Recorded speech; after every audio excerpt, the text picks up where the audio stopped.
Hi friends, எல்லாரும் எப்படி இருக்கீங்க? தமிழ்நாட்டு அரசியல் இப்போதான் பயங்கரமாக தீ பிடிக்குது. யார் எப்போ யாரோட போகணும்னு தெரியல, அந்த அளவுக்கு பயங்கர ஒரு இன்ட்ரெஸ்டிங்காக போயிட்டு இருக்கு. ஸோ இதில் நிறைய விஷயங்கள் நம்ம இன்னைக்கு பேச போகிறோம். அதில் முக்கியமாக சில பேர் பெரிய அரசியல் விஞ்ஞானிகளாக அரசியலில் ஒட்டுமொத்த அரசியலையும் கரைச்சி குடிச்ச மாதிரி விஜய் அவருக்கு இப்படி நடக்கும், அவர் இப்படி பண்ணுவார் அப்படின்னு நிறைய கணிப்புகள் கணிச்சாங்கல்ல. அதில் முக்கியமாக சவுக்கு மோதிரால் டுபுக்கான தருணங்கள் இருக்கு. ஸோ எல்லாத்தையும் நம்ம விவாதிக்கலாம். அதுக்கு முன்னாடி நேற்று நடந்த ஒரு கூத்து அதை முதல்ல பேசலாம் நினைக்கிறேன்.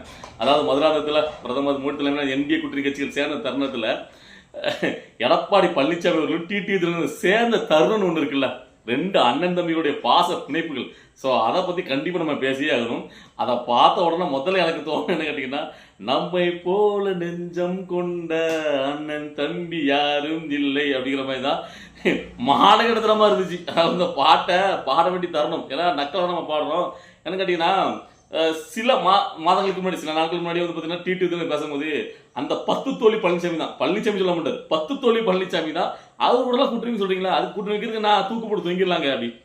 இப்போ எப்போ தூக்கு போட்டு தொங்க போறீங்க மிஸ்டர் டிடி அவர்களே? ஏன்னா நீங்களாம் என்ன நினைப்பீங்க, இந்த மக்கள்லாம் என்னத்தை பேசலாம் மறந்துடுவாங்க அப்படின்னு இழிச்சாத்தனமா பார்க்க உங்களுக்கு தோணல, கார் துப்போங்க கொஞ்சம் கூட உங்களுக்கு தோணலையா? எனக்கு தெரியல. ஏன்னா அந்த அளவுக்கு ரெண்டு பேரும் பார்த்தீங்கன்னா முதல்ல டிடி பேசும்போது இல்லை, அவரு அதாவது அஇஅதிமுக நிரந்தர பொதுச் செயலாளர் அண்ணன் எடப்பாடி கே பழனிசாமி அவர்களே அப்படிங்கிறாரு. அதாவது அண்ணன் எடப்பாடி கே பழனிசாமி அவர்களே அப்படிங்கிறத பார்க்கணும். அதாவது அதிமுக பொதுச் செயலர் அப்படிங்கிற வார்த்தையை இன்னைக்கு தான் அவர் உபயோகிக்கிறார் நினைக்கிறேன் எடப்பாடியை பார்த்து. ஸோ அதுக்கப்புறம் எடப்பாடி பழனிசாமி அவர்கள் பேசும்போது அமமுகவுடைய பொதுச் செயலாளர் சகோதரர் டிடி அவர்களே அப்படி சொல்லும் போது இதெல்லாம் பார்த்து ரெண்டு பேரும் கை கொடுத்து அதுக்கப்புறம் பிரஸ் மீட் வேற. என்ன நினைச்சீங்கன்னா, பிரஸ் மீட்ல அதாவது எங்களுக்குள்ள வந்து பங்காளி சண்டைங்க, எங்களுக்குள்ள மன வருத்தம் இருந்தது உண்மைதான். ஆனா அதெல்லாம் வந்து பார்த்தீங்கன்னா ஒரு தாய் பிள்ளைகள், நாங்க அம்மா வருத்த பிள்ளைகள், சரியா? நாங்களுக்குள்ள சண்டை வச்சு இப்ப சமசம் ஆயிட்டேன். யோ சரியா, நீங்க என்ன கருமாந்தி பண்ணிட்டு போங்க, அரசியல நிரந்தர பகைவனும் கிடையாது, நிரந்தர எதிரியும் கிடையாது சொல்லிட்டு அலையறீங்க ரொம்ப காலமா. இதை வச்சு எல்லாரும் விட்டு அலையறாங்க. ஆனா இப்ப புரிஞ்சிருக்க காலகட்டத்தில் எப்படியாவது நம்ம ஒரு காலத்துல சேர வேண்டியது இல்லாம வந்தா கொஞ்சமாவது யோசிச்சு பேச வேண்டியதான் கேட்கிறேன். அது என்ன வார்த்தைகள்? அதாவது எப்ப பார்த்தாலும் மானங்கட்டத்தனமா பேசிக்கிற வேண்டியது, அதுக்கப்புறம் திரும்ப வந்து சேரும் போது அது எங்களுக்குள்ள பங்காளி சண்டை, எங்களுக்குள்ள நாங்க ஒரு வார்த்தைகள். என்னையா இது? இல்ல நான் ஒன்னே ஒரு மட்டும் இந்த டிடி கேட்கணும்னு நினைக்கிறேன்.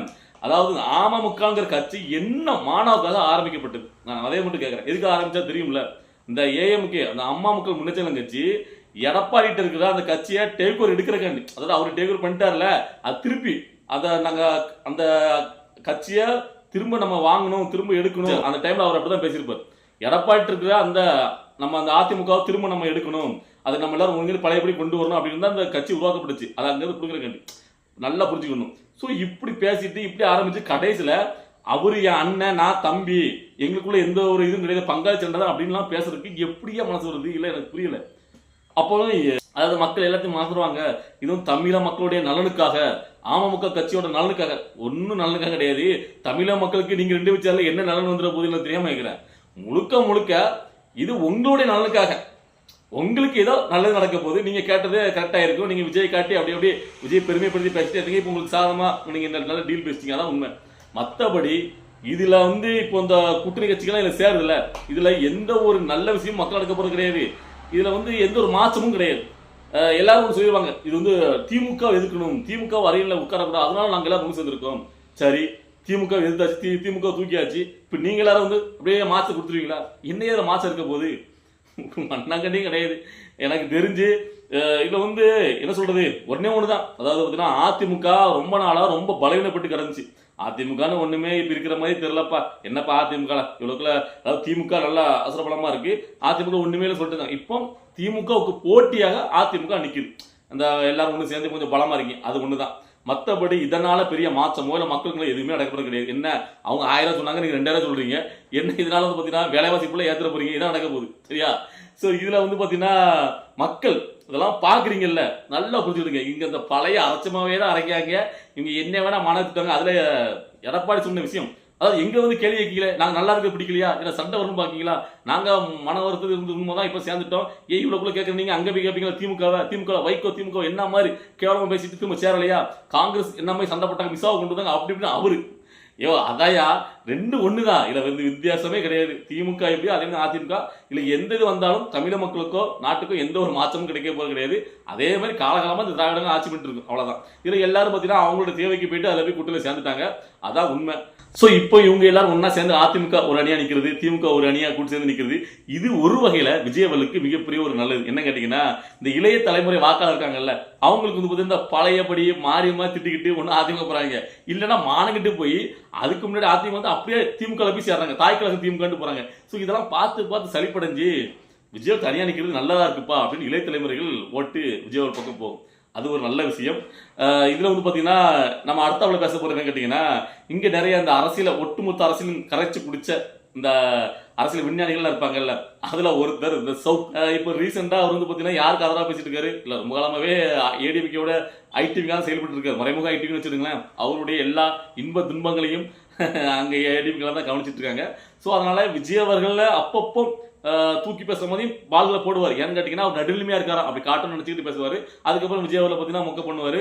ஸோ இப்போ விஜய் அவர் பார்த்தீங்கன்னா இந்த ஏடிஎம்கே வரலன்னு தெரிஞ்ச உடனே இப்போ ரீசெண்டாக அவர் பேசின ஸ்பீச் தான் இப்போ பயங்கர ஒரு வயலாயிட்டு இருக்குன்னு கேட்டீங்கன்னா, பிஜேபி இவரை ஒன்றும் விடாதுப்பா. இன்னும் பார்த்தீங்கன்னா 234 தொகுதியும் விஜய்க்கு தனி சின்னம் தான். பெரம்பலூர்ல ஒரு சின்னம்னா, திருவிக்கிணறுல ஒரு சின்னம், சேப்பகத்தில் ஒரு சின்னம்னா, ஆயுத விளக்கு ஒரு சின்னம், இப்படிதான் கொடுப்பாங்க. என்ன பண்ணுவீங்க நீங்க அப்படின்னு நக்கலா பேசிட்டாரு. அவர் பேசுறதுக்கு 2-3 நாட்களையே அவர் மூஞ்ச கரிய பூசுற மாதிரி, சிறப்ப சலனுக்கு அடிச்ச மாதிரி தேர்தல் ஆணையம் புது சின்னத்தை விசி சின்னத்தை தேவையாக வழங்கிட்டு இப்போ உடனே நம்ம பசங்க எல்லாம் சவுக்கு டுபுக்கால தரணும்னு சொல்லி போட்டு ட்ரெண்ட் ஆகிட்டு இருக்காங்க. ஸோ அதாவது இது என்ன தெரியுதுன்னு கேட்டீங்கன்னா, இங்க யாருக்கும் நடுநிலைமையாக உட்காந்து பேசக்கூடிய இந்த பத்திரிகையாளர்கள் நாங்க ஒட்டுமொத்த கரசி குடிச்சோம் அப்படி பேசுறது ஒருத்தருக்கும் ஒரு மண்ணும் தெரியாது. இவங்க எல்லாம் சும்மா புள்ள அடிச்சு விட வேண்டிய விஷயம். இது நம்ம நிறைய நேரங்கள்ல விவாதிச்சிருக்கோம். ஸோ அதுல ஒண்ணுதான் இந்த ஒரு உருட்டு, சவுக்கு உருட்டு. இது மாதிரி நிறைய பேர் உருட்டிட்டு இருக்காங்க விஜய்க்கு எதிராக. ஓகேவா? அதை முதல்ல மக்கள் புரிஞ்சுக்கணும். அதுக்கப்புறம் விடுதலை சிறுத்தை கட்சியோட தலைவர் திருமாவளவன் அவர்கள் இன்னைக்கு பிரஸ் மீட் ஒன்று சொல்லியிருக்காரு. அதாவது பிஜேபியை எதுக்கிறதுக்கு ஏன் வந்து பாத்தீங்கன்னா விஜய் அவர் தயங்குறாரு, அச்சப்படுறாரா, ஜனநாயகம் படத்தை வெளியிடல, இவருக்குள்ள செய்யறதுலாம் புரியுது, ஆனா இவர் வந்து பயப்படுறாரு, எதிர்க்கே மாட்டுக்காரு அப்படின்ட்டு. நான் ஒன்னு அவர் சொல்றேன் நினைக்கிறேன். இவ்வளவு நாள் நீங்க என்ன சொல்லிட்டாலும் பிஜேபியோடைய பிஜேபி தான் இவங்களை இயக்குது, சீமானையும் விஜயும் இயக்குதுன்னு சொல்லிட்டு இருந்தீங்கல்ல, இப்ப என்ன விஜயை எதுக்க மாட்டேங்கான்னு இப்படி பேசுறீங்க? உங்க பேச்சிலே ஒரு அதாவது நேர்மை இல்லையே. அப்போ உங்களோட அரசியல் லாபத்துக்காக அப்பப்படைகளை நீங்க வந்து விஜய் வந்து எதிராக அவங்க கட்டமைக்கணும். இவ்வளவு நாள் பாத்தீங்கன்னா பிஜேபி டீம் சொல்றாங்க, இப்போ ஜனநாயக படத்தை வெளியிடறதுக்கு பிஜேபி தான் காரணம் தெரிஞ்சுட்டு, ஸோ இப்போ வந்து பாத்தீங்கன்னா ஏன் இவர் எதிர்க்க மாட்டேங்காரு? சரி, அவர் எதிர்க்க மாட்டேங்காருன்னா அவர் அரசியல் கட்சி ஆரம்பிச்சிருக்க மாட்டாரு. அவர் அரசியல் கட்சியை ஆரம்பிச்சுட்டு வந்து முதலாக ஆளுங்கட்சியாளர்களுடைய திமுகவையும் பாஜக எதிர்த்து நிக்காது. ஒரு புதுசா ஒரு அரசியல் கட்சி ஆரம்பிச்சிருந்த மனுஷன் எதையும் இல்ல, மக்கள் பலத்தை மட்டும் நம்பி. ஆனா நீங்க இவ்வளவு ஆண்டுகளா அரசியல் இருக்கீங்கல்ல, நீங்க இந்த மக்களுக்கு ஏதாவது எதிர்த்திருக்கீங்களா? திமுக அரச குட்டையில நம்மளுக்கு 2 சீட் வந்தா போதுங்கிறல்ல, அப்படியே அடங்கி உடங்கி தானே இருக்கீங்க. நீங்க எல்லாம் என்னங்க விஜய் பேசலாமா? இல்ல அவர் பயப்படுறாருந்தா இந்த மாதிரி தில்ல ஒரு அரசியல் கட்சி ஆரம்பிச்சு இருக்க மாட்டார் மனுஷன். இதுக்கப்புறம் நிக்காரு. நாளைக்கு இருக்கு எல்லாத்துக்கும். நான் நாளைக்கு நடக்கிற விஷயங்களை வெயிட் பண்ணிட்டு இருக்கேன். ஓகே, ஏன்னா நாளைக்கு விஜய் அவர்கள் நிறைய உண்மையிலே பேசியே ஆகணும். அவருடைய அடுத்த கட்ட நடவடிக்கை என்ன, கட்சியுடைய அடுத்த கட்ட நகர்வு என்னங்கிறத அவர் வெளிப்படுத்தி ஆகணும். அதுலதான் ஒட்டுமொத்தமா அரசியல் அடங்கியிருக்கு. ஏன்னா கடந்த ஒரு 35 நாட்களுக்கு மேலாக அவர் வந்து எந்த ஒரு அரசியலுமே பெருசா பண்ணல. நம்ம வேற ரொம்ப அவரு என்னப்பா இப்படி அமைதியாயிட்டு இருக்கு, ஒவ்வொருத்தரும் பயங்கரமா அரசியல் பண்ணிட்டு இருக்காங்க, விஜய் அவர் என்ன பண்ண போறாரு அப்படின்ட்டு எதிர்பார்ப்புல இருந்துட்டு இருந்தோம். அந்த நேரத்துல தான் பாத்தீங்கன்னா இந்த விசில் சின்னம் கிடைச்சி நமக்கு ஒரு உந்துதலை ஏற்படுத்திருச்சு. இப்போ நாளைக்கு விஜய் அவர்கள் பேசக்கூடிய அந்த விஷயம் வந்து பாத்தீங்கன்னா ரொம்ப வந்து எல்லா தரப்புல இருந்து முச்சு நோக்கப்படும். என்ன பேச போறாரு இந்த சமயத்துல, விஜய் அவர்கள் தனித்து விடப்பட்டார், கூட்டணிகள் பெருசா வரல, ஆட்சி அதிகாரத்துல பங்கு சொன்னாரு, இப்போ அவர் என்ன முடிவுல இருக்காரு, என்ன மைண்ட் செட்ல இருக்கார் அப்படிங்கிறத எல்லாரும் எதிர்பார்த்துட்டு இருக்காங்க. நானும் அதுலதான் ரொம்ப ஒரு ஆர்வமா இருக்கேன். அதனால தளபதி விஜய் அவர்கள் நாளைக்கு ரொம்ப நேரம் கொஞ்சம் பேசணும். ஷார்ட்டா பேசிட்டு கான்பிடண்டா இருங்க, வெச்சு நிச்சயம் அப்படின்னு சொல்லிட்டு போகாம கொஞ்சம் நேரம் அடிச்சு கொஞ்சம் பேசணும் ஒரு ஆக்ரோஷமா. அப்பதான் வந்து பாத்தீங்கன்னா இன்னும் பாத்தீங்கன்னா எனக்கு கடந்த 2 மாதங்கள் தானே இருக்கு. அதுல வந்து பாத்தீங்கன்னா சின்னம் ரீச் ஆயிடுச்சு. சின்னம் வந்து பட்டி தொட்டி எல்லாம் பட்டை கிளப்புது, அது வேற ஒரு பக்கம். ஆனா அரசியல் ஓட்டு போட வைக்கணும். ஸோ ஏன்னா இப்ப இருக்க நிலையில விஜய் அவர்கள் தனிச்சு நின்னா வச்சுக்கலாம், ஆட்சியை பிடிக்கிறது வந்து பாத்தீங்கன்னா கொஞ்சம் கேள்விக்குறியா நமக்கு இருந்தாலும், அது வந்து நம்மளுக்கு அவர் பேசக்கூடிய அவர் பண்ணக்கூடிய அரசியலை பொறுத்து நம்ம கடைசியா ஃபைனல் ஆகும். இன்னும் யாருமே எதுவுமே கெஸ் பண்ணுவோம், என்ன வேணா நடக்கலாம். ஆனா அது வந்து பாத்தீங்கன்னா ஒரு விஜயாவுடைய பவர்னா என்ன, ஒரு கட்சி ஆரம்பிச்சுதான்ப்பா விஜய் அவருடைய பவர் என்னன்னு காட்டின மாதிரி இருக்கும் எல்லாருக்கும். ஸோ அந்த தனித்தன்மை அந்த மாசுங்கிறது நல்லாவே இருக்கும். அதையும் நான் ரொம்ப விரும்புகிறேன். ஓகேவா? ஸோ அதனால விஜய் அவர்கள் பார்த்தீங்கன்னா நாளைக்கு என்ன பேச போறாரு, அவருடைய அரசியல் அடுத்த கட்ட நகருங்கிறத அவருடைய பேச்சை பார்க்கும்போது தான் நமக்கு தெரியும். ஸோ அதனால ரொம்ப வந்து அவளை வெயிட் பண்ணிட்டு இருக்கேன். நீங்களும் அப்படிதான் வெயிட் பண்ணி நினைக்கிறேன். ஸோ அதுக்கு முன்னாடி ஒரு விஷயம் நான் சொல்ல மறந்துட்டேன். அதாவது இப்போ ரீசெண்டா மங்காத்தா படம் ரிலீஸ் ஆகுது. அங்க விஜய் ரசிகர்கள் அந்த தியேட்டருக்குள்ள போய்கிட்டு டிவிக்கு கொடியை பிடிச்சி ஆட்டிக்கிட்டு சத்தம் போட்டுக்கிட்டு அதில் வந்து பார்த்தீங்கன்னா அஜித் ரசிகர்கள் விஜய் ரசிகர்கள் பிடிச்சி அடிச்சு தர்மடி கொடுத்தாங்க அப்படின்ட்டு ஒவ்வொருத்தரும் நியூஸை பரப்பிட்டு இருக்கானுங்க. இது திரும்ப திரும்ப நடக்கும் போதில்ல, அதை பார்க்கும்போது நம்மளுக்கு வந்து பார்த்தீங்கன்னா எப்பா கொஞ்சமாவது திருந்துங்க ஐயா, இன்னுமே இப்படி பண்ணி விஜய் அவர்களுக்கு ஒரு கேவலப்படுத்துற மாதிரி தான் நீங்கள் நடந்துட்டு இருக்கீங்க அப்படிங்கிறத நான் திரும்ப திரும்ப சொல்கிறேன். எத்தனை தடவை நம்ம வந்து பார்த்தீங்கன்னா அட்வைஸ் பண்ணாலும் இவங்க மாறதா இல்லை. இன்னொரு பக்கம் எனக்கு என்ன இதில் தோணுதுன்னு கேட்டிங்கன்னா, இல்லை உண்மையிலேயே அதாவது இந்த நம்ம பசங்க தான் போயிட்டு அப்படி பண்ணுறாங்களா, இல்லைனா வேணுமுன்னே இப்படி வந்து பார்த்தீங்கன்னா அஜித் ரசிகர்கள் அடிச்சாருன்னு கட்டமைக்காண்டி இவங்களே உள்ளுக்குள்ளேயே பார்த்தீங்கன்னா ஒரு கொடியை கொடுத்து போய் அவங்களுக்குள்ளேயே வேணும்னே அது விஜய் ரசிகர் தான் கொண்டு வந்த மாதிரி ஒரு மாயஜாலத்தை உருவாக்கி ஒரு நெகட்டிவ் இம்பாக்டா மக்களிடையே பரப்பணும், இன்னுமே அவங்க தற்கொலைகளா ரசிகர்களா தான் இருக்காங்க அப்படிங்கிற நோக்கத்தில் கொண்டு போறான்னு தெரியல. நமக்கு அதுல இந்த சைடில் அந்த பக்கம் இருக்கிறவங்க அது உண்மையை வெளிக்கொண்டாங்க. ஏன்னா இந்த மாதிரி பார்த்தீங்கன்னா விஜய் மேல ஒரு நெகட்டிவ் கட்டமைக்கிறதுக்கு நிறைய காசு செலவு பண்ணி நிறைய விஷயம் நடக்குது.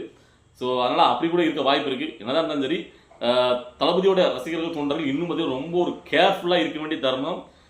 அவருக்கு வந்து பார்த்தீங்கன்னா உங்களால் ஒரு நட்பேத வேணும் தவிர கலங்கத்தை ஏற்படுத்தக்கூடாது. ஏன்னா கிட்ட நெருங்குற சமயம் இப்போதான் இருக்கிற மெயின் பிக்சரே அப்படிங்கிற மாதிரி அதில் வந்து ரொம்ப ஒரு கரெக்டாக கவனமாக இருங்க. ஓகேவா? சரி, இந்த வீடியோ பார்க்கும்போது உங்களுக்கு என்ன தோணுச்சு அப்படிங்கிறத உங்களுடைய கருத்தில் கமெண்ட்ல பதிவு பண்ணுங்க. நாளைக்கு தளபதியோடைய ஸ்பீச்சை பார்த்ததுக்கப்புறம் நம்மளுடைய வீடியோ வரும். ஓகேவா? வெயிட் பண்ணுங்க.